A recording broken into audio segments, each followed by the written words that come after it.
In this video, I will show how to fix copy and paste not working in Windows 10 or Windows 11.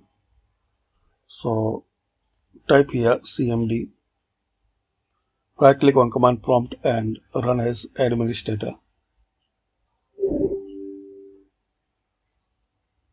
So type this command cmd space slash c echo space of vertical bar clip double quotation mark, press enter. Now type cmd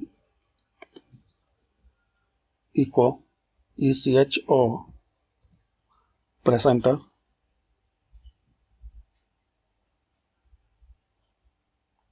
cmd space triple D